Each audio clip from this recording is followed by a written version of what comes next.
The most profound difference between sexual reproduction in plants and animals is the presence in the plant life cycle of two entirely separate haploid individuals called the male and female gametophytes.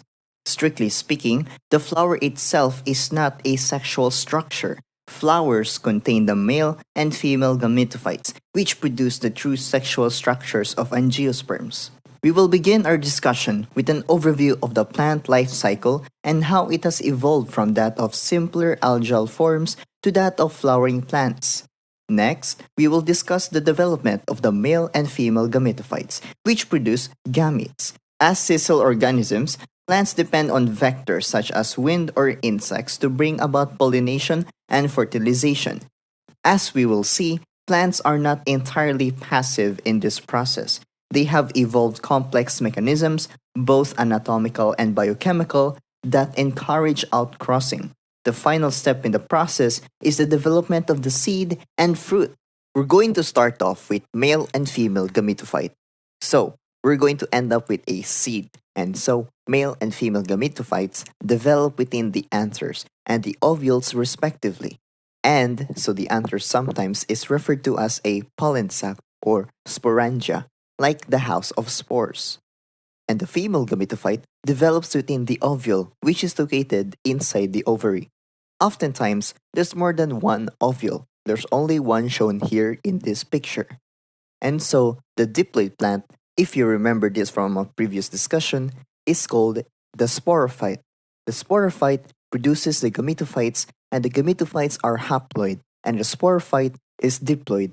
And then this part right here may not make much sense right out of the gate, but it will at the end. But what's happening is that spores divide through mitosis to produce the gametophytes. And so you're going to start off with these spores and then undergo meiosis and then mitosis to produce the gametophytes. And then the gametophytes themselves produce the sperm in the egg, which results in fertilization. So, if you were to take a look at a anther and you were to slice it in half right here, and you look at the pollen sac and sporangium inside, there's thousands and thousands and thousands of little tiny spores, and they're very tiny. They're called microsporocytes, and they're diploid, and this will be 2N. So what's going to happen to the microsporocyte is that it's going to undergo meiosis, predictably because you want to produce gametes. And so what happens is meiosis 1 and meiosis 2, and then what you have here are 4 cells. And these 4 little spores within one cytoplasm are called microspores. And each one of those are haploid. And just going to put an N right there. If you look at just one microspore, each of the 4, what's going to happen is that haploid cell is going to actually divide by mitosis to produce 2 cells. And so let me just show it here. Here's one of the microspores, and so it's going to divide by mitosis. And it's going to produce a cell that's known as the generative cell. And then another cell, which is adjacent to it, and is going to be called the tube cell. And this cell is going to eventually form the pollen tube, which is going to need to travel down the style. Now, these are both haploid. This is haploid, this is haploid, haploid. So it's just haploid dividing through mitosis. These 2 cells are enclosed in this waterproof, very rigid, thick cell wall, which collectively, this wall right here in these 2 cells is referred to as pollen. So, this pollen, in other words, is comprised of 2 cells, and collectively, these 2 cells are called the male gametophyte. The generative cell and the pollen tube cell is the male gametophyte, or pollen is the male gametophyte. Now, what's going to happen is the tube cell is going to germinate a tube down the style once it lands on top of the stigma. The generative cell is actually going to have its DNA replicated. So, it's going to actually have 2 nuclei, and these nuclei, the 2 nuclei, are both haploid, and they're considered to be the sperm nuclei, and there's going to be 2 of them. That's going to be important later. And so that's when I said before that the male gametophyte makes the sperm, and so there's the male gametophyte making the sperm, which are these 2 nuclei right there. So that's in the male. And so let's take a look over on the side of the female. Before I do that, let me just continue the male conversation. So, this is what pollen looks like. Under the scanning electron micrograph, it's got this thick wall. Each sort of surface is unique to particular species, so the species are reproductively isolated by one another because gametes, or in other words, pollen, isn't able to diffuse with the egg. So, therefore, there's isolation. So they're unique that way, and they also resist drying out so they can live for hundreds of years. So within the sporangia, in other words, within the anther, the pollen sac are all these microsporocytes, and the microsporocyte is diploid that undergoes meiosis to produce the four microspores. And those divide through mitosis to eventually become the pollen grain, which is made out of two cells. One is the generative cell, and one is the pollen tube cell. You can see the two nucleus right here. Here's another picture of pollen right here. So, the microspore divides by mitosis and makes the two cells, the generative cell and the pollen tube cell. Here's a picture of pollen. You can see the two nuclei, the generative cell and the pollen tube cell right there. So, here's the female stigma. We are now entering into the female. So, here's the pollen tube. So, what happens is that this nuclei develops into two sperm nuclei. So that's what you have here. And then this is the pollen tube nuclei. And so now we're entering down the style. We're looking for the ovary and we're looking for the ovules. In this picture right here, this is a microsporocyte. This is diploid. Now, the process right here, this is meiosis. And then if you looked at one of them right there, it's the microspore through mitosis. This is what this is. The mitosis, it becomes two cells, the generative cell and the pollen tube cell. So collectively, this structure is pollen. So this is the male, and aminophyte pollen is the male gametophyte.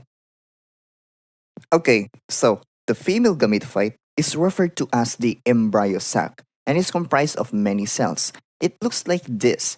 It's not just the egg, so let's just take a look at it inside the ovary. There are these numerous ovules, and inside the ovule, you have something called, just like in the male, but instead of it being a microsporocyte, it's a large cell.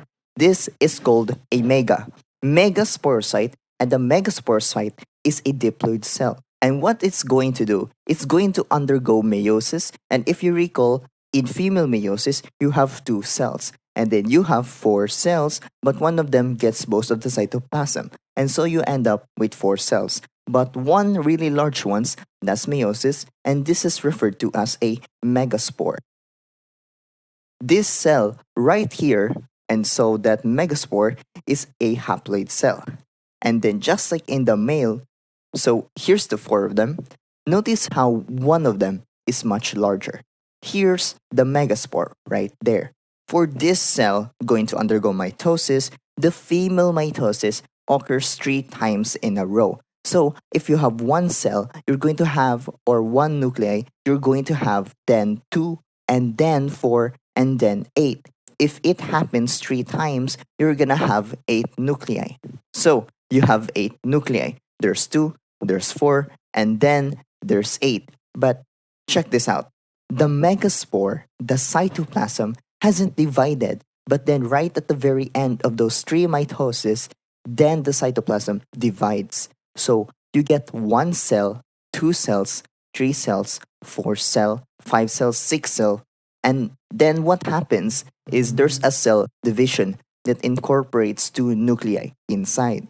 So you get 1 cell that's really big that has 2 nuclei. So it totals up 1, 2, 3, 4, 5, 6, 7 cells. 7 cells, but 8 nuclei.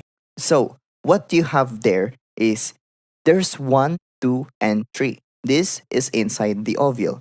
These 3 are referred to as the antipodal cells. And then down here, one of these cells is a special cell, which is going to be the egg. I think you know what the egg is going to need to be fertilized by the sperm nuclei. And then these 2 cells that flank the egg are known as synergids. And then this large cell in the center right here, it has 2 nuclei. So there's 1, 2, 3, 4, 5, 6, 7, and 8. 8 nuclei, 7 cells. And then there's an opening right here. It's hard to see it, but there's an opening called the micropyle right there. The micropyle, and that's where the tube is going to penetrate right in here inside the ovule. So, the megasporocyte then grows into megaspores. We talked about this, and then eventually it'll divide through mitosis 3 times to produce 7 cells. And those 7 cells are referred to as the embryo sac, and that's the female gametophyte. The embryo sac, so all 7 of those cells, these 3, 6, and then 7, and so up here, just to review, this is a diploid megaspore, a site. And then through meiosis, it produces one surviving megaspore and then 3 mitotic divisions, and then you have 7 cells. Now, this big cell in the center is referred to as an endosperm mother cell. Here's a diagram showing that. In the ovule, there's many ovules involved here. So through meiosis, you're creating the megaspore. And then through mitosis, you're making many embryo sacs. And that's what inside there, that's the female gametophyte. And then in the male, the microsporocyte produces microspores through meiosis. And then mitosis creates the pollen, which then forms the tube and goes down. So all of this is, it's great and well, but without pollination, now pollination is the transfer. It's how the male gets to the female. So this could be aided by wind, or it could be that animals are involved in this, or some kind of insect that helps the pollen reach the anther to the sticky stigma. And so, before I get into that, let's take a look in this animation. Now, what's happening is you could see in this animation, here's the flower. So we're going to focus in at the base of the style. This is the ovary, and inside the ovary, you have these ovules, okay? So that one cell was the megasporocyte, and the megasporocyte is dividing through meiosis to produce 4 cells, but only one of them is going to survive. It's the megaspore, and then the megaspore gets really large. It's haploid, but then it's going to have 3 mitotic divisions. That's 1 that produces 2 nuclei.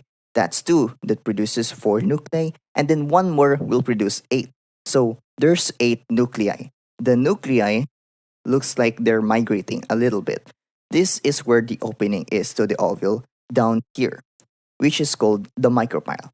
Then look at this. So cell walls start to form these antipodal cells right over here. Then these 2 cells flank the egg. Notice how the egg is red in this animation because it's very special. This is the cell that needs to be fertilized to produce the zygote. We think that these cells help to sort of guide the sperm to the nuclei. And then there's this big fella right here, or this big gal, I should say, which is the endosperm mother cell. And so now in the male, so that was the embryo sac. In the anther or sporangia house of spores, you get all these spores up there. So you get the spore. What's inside the spore? The spore is the male gametophyte. The spore contains 2 cells, the pollen tube cell and the generative cell. Notice the generative cell has 2 sperm nuclei. This is pollination. And apparently, this is guided by the wind and is traveling to the sticky stigma. It attaches onto the sticky stigma, and that's where the pollen tube starts doing its thing. It makes a big tube and is traveling down the style, like you could see right through the style. And then the sperm nuclei are traveling all the way down into the ovary inside the pollen tube. They go through the micropyle. The sperm nuclei divide into 2 separate nuclei. And so this is a main event right here. One sperm fertilizes the egg and produces the zygote. So now that's diploid. This is going to be the future plant. This is the sporophyte of the future. This second nuclei fertilizes the endosperm mother cell, which creates a triploid cell, 3N. So, fertilization in the ovule is actually double fertilization because you're fertilizing not only the egg, but you're fertilizing the endosperm mother cell. And so you're like, what is the endosperm mother cell? Well, notice how it's huge. And so what it does, it sort of protects the egg and it acts as a nutrient storage. So it provides lots of nutrients for the growing embryo. So it acts as a mother that provides nutrients. So the endosperm mother cell provides nutrients for the growing embryo, and so ultimately, this will form a seed inside. When you talk about fertilization, usually you encourage it and you want fertilization to take place and even self pollination. In other words, on the same plant can produce variation. The truth is, there's more of a likelihood that you'll have variation in the next generation of seeds if you're cross pollinating. So, there's some interesting mechanisms that I just want to kick around for a couple minutes about what prevents self fertilization.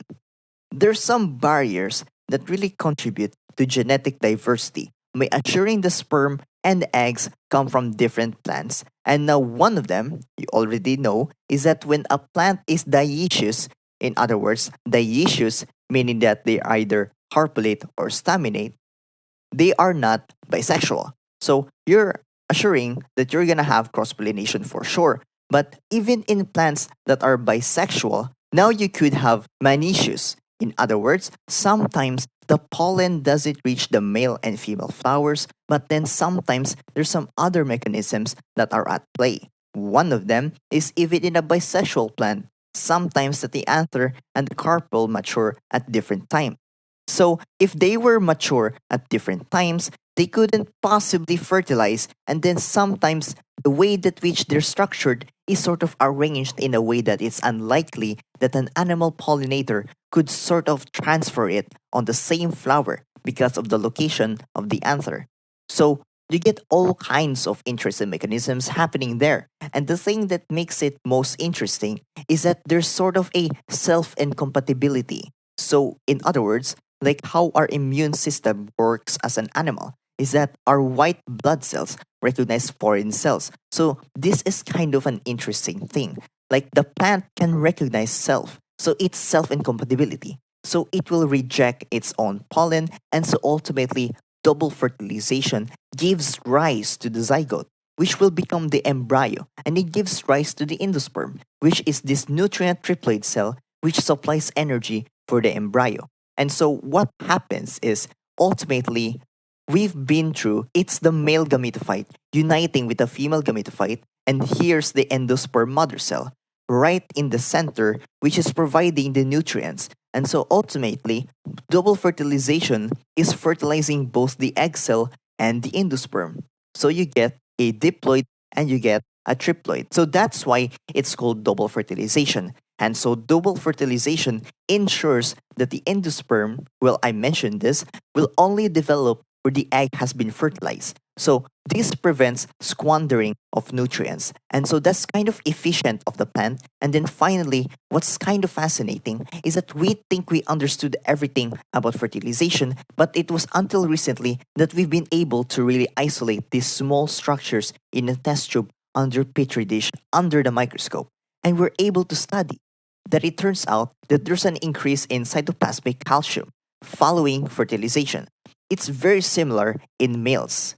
In males, that creates a barrier that prevents more sperm from fertilizing. So you don't have an abnormal chromosome number. And so similarly, plants try to block polyspermy. In other words, the multiple sperm nuclei from fertilizing their egg. And so it has to do with calcium, and it has to do with producing like a thick cell wall which prevents other sperm from penetrating. And so this is probably way more than you've ever wanted to know or never thought was possible. Now we'll take a closer look at the reproduction in angiosperm, which are unique among plants for having three defining features. They have flowers, they have seeds that are covered with fruits, and they reproduce by a process called double fertilization. Flowers are adaptations to attract pollinators. Fruits facilitate seed dispersal, and double fertilization is to invest resources for the nourishment of the developing embryo in a very unique way compared to other plants. So, a phenomenon called double fertilization is very important, wherein each pollen grain consists of two male gametes. Once they reach the ovary, one of the male gametes fuses with the female gamete and forms the zygote. The other male gamete fuses with the central cell, which is diploid, resulting in the formation of a triploid endosperm. Thus, and endosperm can be polyploid as well in certain cases, but in gymnosperms, the endosperm is haploid. Hence, double fertilization gives rise to the endosperm in seeds. The food in the cotyledons is derived from the endosperm, which in turn received it from the parent sporophyte. In many angiosperms, such as beans, when the seeds are mature, the endosperm has been totally consumed and its food is transferred to the cotyledons. In others, like dicots and most of the monocots, the endosperm persists in the mature seed. Now that we have talked about fertilization and embryos, have you ever wondered how plants become an embryo from zygote? In plants, the term embryogenesis covers development from the time of fertilization until dormancy occurs. The basic body plan of the sporophyte is established during embryogenesis. However, this plan is reiterated and elaborated after dormancy is broken. Embryogenesis have Embryogenesis has major challenges. First is to establish the body plan, where radial patterning produces three tissue systems, and axial patterning establishes the apical to basal or shoot root axis. Second is to set aside meristematic tissue for the post embryonic elaboration of the body structure, such as leaves, fruits, flowers, and etc. And lastly, is to establish an accessible food reserve for the germinating embryo until it becomes autotrophic. Embryogenesis is an incredibly complicated process. It is simply the first 8 weeks of development after fertilization, and it's amazing that in 8 weeks we're transforming from a single cell to an organism with a multi level body plan. The stages of embryo development usually follow this pattern from zygote, and then it becomes a 2 cell, and then 8 cell, and then 16 cell, and then it becomes a globular shaped, and then heart shaped, and then torpedo shaped. This heart shaped and globular stage are usually what we call the immature stage of the embryo, and then until it becomes mature. However, there are cases when a single fertilized egg does not only fertilize a single embryo. In some cases, two or more than two embryos develop from a single fertilized egg, and this phenomenon is known as polyembryony. In the case of humans, it results in the forming of two identical twins. This phenomenon is hence found in both plants and animals. In plants, this phenomenon is caused either due to the fertilization of one or more than one embryonic sac or due to the origination of embryos outside of the embryonic sac. This phenomenon was actually first discovered in the year 1719 by Anton van Leeuwenhoek in citrus plant seeds. In other cases, embryo development skips the process of meiosis, and this is what we call the apomixis. Apomixis in flowering plants is defined as the asexual formation of a seed from the maternal tissues of the ovule, avoiding the processes of meiosis and fertilization, leading to embryo development. Apomixis is of high importance because it produces seeds progeny which are exactly the same as the mother plant. Hence, it helps in the preservation of good characters over generations for crop plants. It also helps in the production of hybrid seeds with a combination of desirable characters. Apomixis actually came from the word apo, which means without, and mixis, which means fusion. It is actually a mode of reproduction in some plants, which results in the formation of seeds without genetic fusion. Now we have been discussing all this and all that, but what exactly is an embryo? An embryo is an initial stage of development of a multicellular organism. In organisms that reproduce sexually, embryonic development is part of the life cycle that begins just after fertilization of the female egg cell by the male sperm cell. But the question now is, how do embryos survive without having the chance to provide food for itself through photosynthesis? And if we go back to the discussion earlier, we have mentioned double fertilization, where one male gamete fuses with the central cell, which results in the formation of an endosperm. An endosperm is a portion of a seed that serves as a food source for the plant embryo during development and often contains carbohydrates, proteins, and other nutrients. But how do endosperm develop? There are actually three types of endosperms: nuclear endosperm, cellular endosperm, and halobial endosperm. In nuclear endosperm, the cell divisions are free nuclear, where each cell division is not followed by a formation of a cell wall. They may or may not form a cell wall towards later stages. With the cell divisions, the nuclei are pushed towards the periphery of the sac, giving rise to a large vacuole in the center. This type of endosperm is the most common type and is found in maize, wheat, areca nut, and coconut. So, if you can imagine a coconut, the endosperm of a coconut gives rise to a large central vacuole that gets eventually filled up with the nutritious buccal juice. The next type is the cellular type. This type is the opposite of the nuclear endosperm. In this type, the cell wall formation follows up each cell division. Thus, the endosperm divides into many segments. There might not be coherency in the divisions, and they can happen along different planes. Cellular divisions of the endosperm consequently lead to the formation of the coconut meat. Plants like petunia and datura have this kind of endosperm. And lastly, we have the halobial endosperm.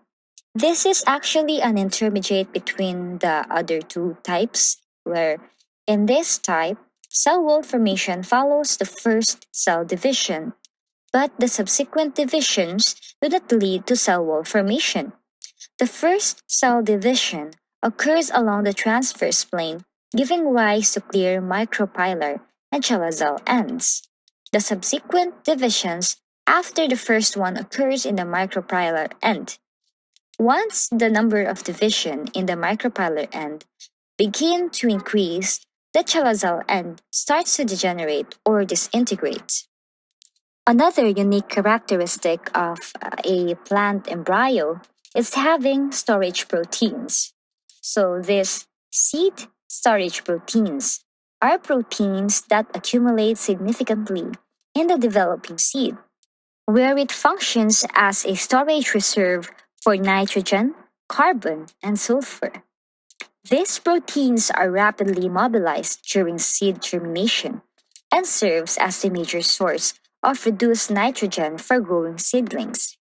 The central part of the endosperm is the major storage tissues in cereals, accumulating protein and starch.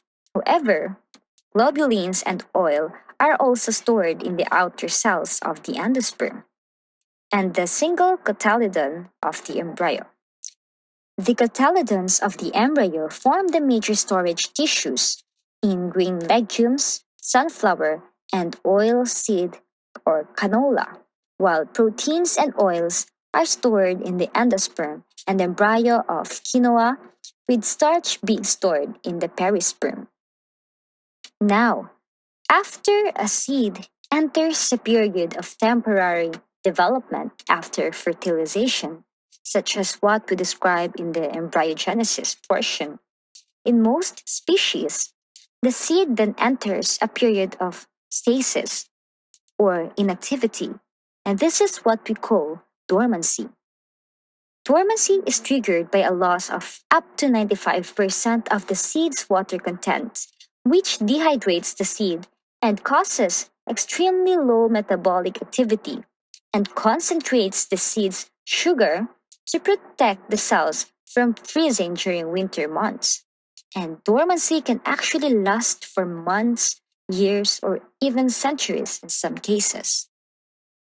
The seed is thus a dormant embryo sporophyte with stored food and protective coats.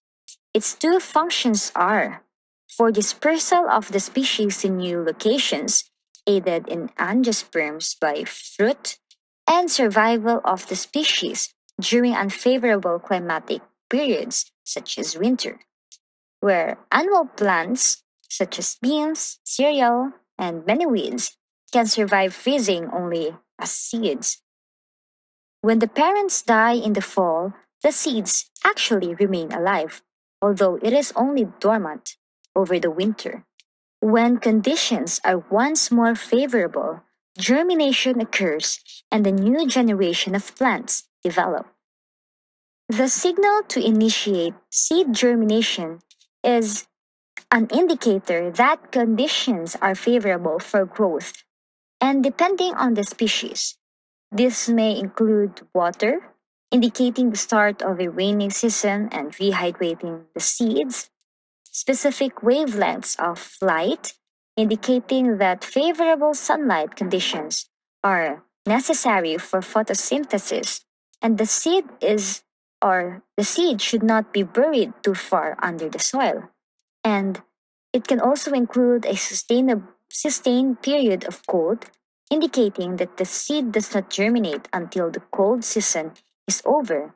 And we also have fire, which is very typical of forest trees, indicating a reduced computation from all existing tall trees within the area. And we also have scarification or chemical treatment with acids, indicating that the seed has passed through the digestive tract of an animal. So basically, germination is the process by which a plant grows from a seed into a seedling. And stages of seed germination involves several consecutive but overlapping events like absorption of water, initiation of cell enlargement and division, increased enzymatic activity, food translocation to growing embryo, increase in respiration and assimilation, increase in cell division and enlargement, and differentiation of cells, into tissue and organs of a seedling. It has been long known, especially to us who are plant biology students, that the relative levels of plant hormones control seed dormancy and germination. Gibberellins, or GA, break dormancy and promote germination, and several other hormones, including racinosteroids, ethylene, and cytokinin, have also been shown to promote seed germination. However, abscisic acid is the only hormone known to induce and maintain seed dormancy. So, in other words, abscisic acid and gibberellin has an antagonistic control in seed dormancy and germination.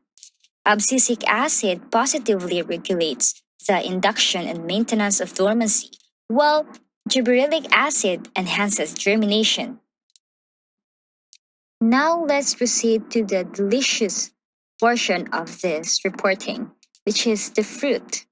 So, how do fruits develop? So, after fertilization, the ovary of the flower actually develops into the fruit. People actually have the tendency to think that fruits are just sweet, but biologically, a fruit is any structure that develops from an ovary after fertilization. The purpose of the fruit is actually for seed dispersal, allowing the seed to be spread far from the mother plant.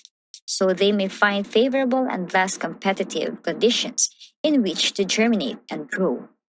In most cases, flowers in which fertilization has taken place will develop into fruits, and flowers in which fertilization has not taken place will not. Some fruits develop from the ovary and are known as true fruits, whereas others develop from other parts of the female gametophyte and are known as accessory fruits.